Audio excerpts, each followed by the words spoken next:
Faire des nouvelles technologies le moteur de la formation professionnelle au Tchad, c'est l'objectif que se fixe désormais le gouvernement tchadien.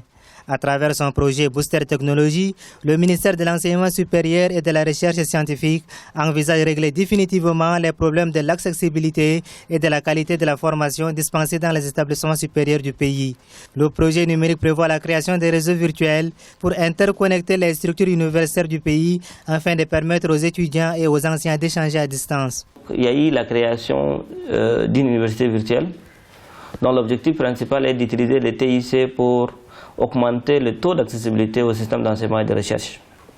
En plus de ça, un certain nombre de projets importants comme la mise en place du réseau d'éducation et de recherche comme le Tchad-Brain, qui permet de câbler toutes nos universités.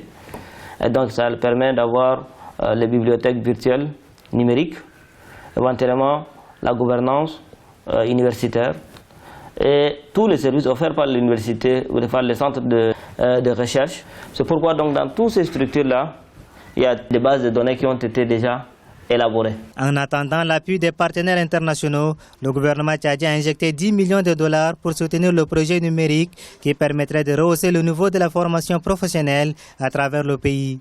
Les experts saluent cette initiative des autorités qu'ils estiment bénéfique pour l'enseignement supérieur.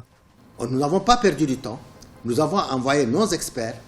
Nous avons rencontré les experts de Wagrain, les Wagrain à Dakar, les Buntunet au Soudan et Afrinique un peu partout dans le monde.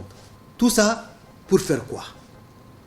Notre projet nous permet maintenant de se mettre en contact et de faire un réseau que toutes les universités du Tchad, les instituts du Tchad seront reliés au CNAR. Résoudre les problèmes de massification, résoudre les problèmes des équipements des laboratoires et puis ainsi de suite, et résoudre les problèmes même de l'Internet. Notons que la première phase du projet numérique du gouvernement tchadien, dénommé le réseau virtuel d'éducation et de recherche, a été lancé en 2015 pour sa phase expérimentale. Les experts chargés d'évaluer la mise en œuvre du projet affirment que les résultats sont très satisfaisants.